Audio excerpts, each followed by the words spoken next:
everybody, and welcome to Forever Cricket on Forever Sport for today's preview of the South Africa versus Pakistan T20 Series. First of all, sorry for a bit of the absence. I was away for the last couple of days in a place where I had limited Wi-Fi and resources, so I couldn't really get any videos out. But we are back and we are ready for the T20 Series. And after a disappointing ODI series, and I think the reason so disappointing is I think you look at some of the performances over the series.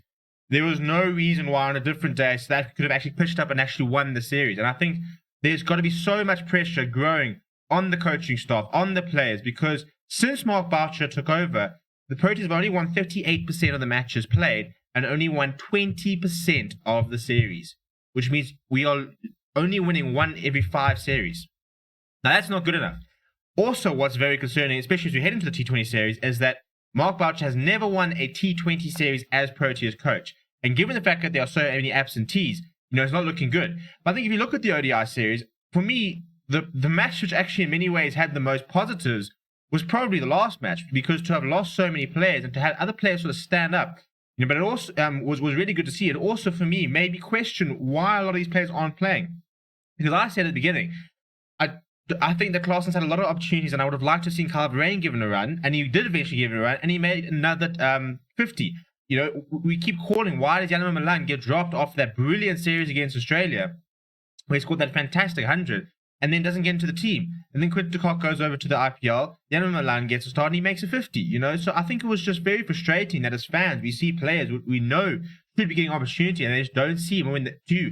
And when they do get the opportunity, they make the difference. Somebody like Keshav Maharaj is somebody who's been overlooked as a white ball player for a long time. And yet, when he has played, he's actually looked quite good.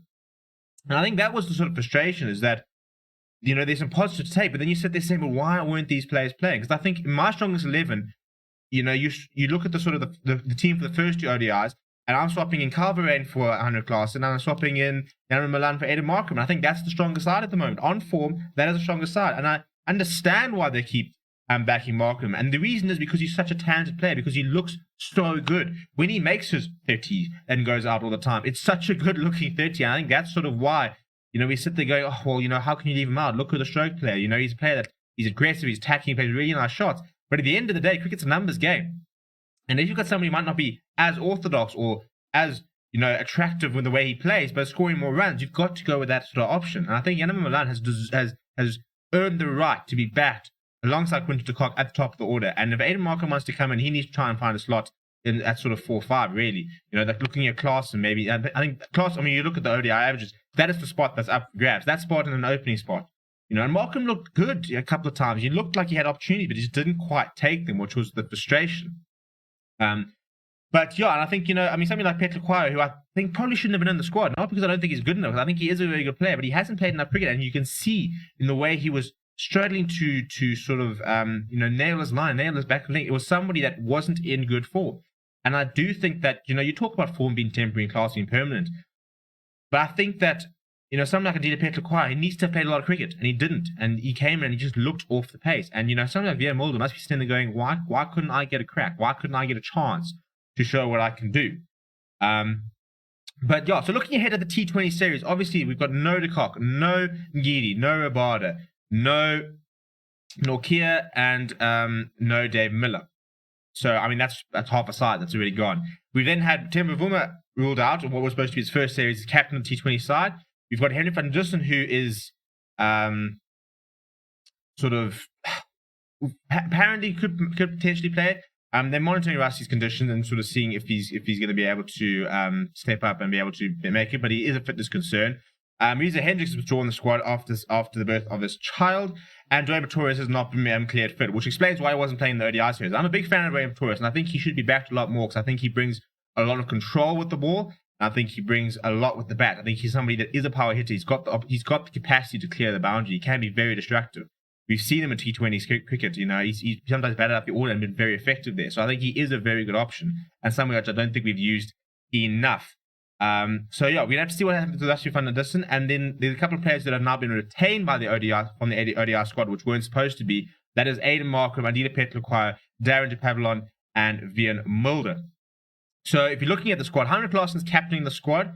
Didn't have a very good time in Pakistan, so we hope for a better time. Then you've got Bjorn Fontaine, Aiden Markham, Petr Quire, Bjorn Hendricks, George Linde, which, as a non-starter, why George Linder isn't in the ODI squad. Again, something I just don't understand why he's not being backed. Gives you a batting option, length that batting lineup. Rusty van der Dussen, Janne Milan, Sander Magala, another one who I don't understand why he didn't get an opportunity to play in that final ODI. Tabré Shamsi, Vian Mulder, Lucas Pamela, Carl Verheyen, apart from Billion, who finally sort of showed a bit of sort of paid back the backing that they gave him in the Pakistan series. In Pakistan, Miguel PROTEAS, I think, has to be solid player. Lazard Williams, who's also in the ODI squad, didn't get a chance. Then Vian Lubber. So there's quite a few players that I'd like to see get an opportunity. First of all, Sander Magala has to play. He's been probably the best ODI and T20 bowler, limited squad ball bowler in the country for the last couple of years. Miguel PROTEAS is somebody else who deserves an opportunity. I think Lucas Pamela has been given a lot of opportunities to struggle. And I like Lucas Pamela. I think he's a very good bowler, but I think, he's really struggled to be able to always deliver on the international front as he has domestic cricket. People sitting there saying he shouldn't be a club bowler are people that don't watch the game, because at domestic level, Pamela tears it up.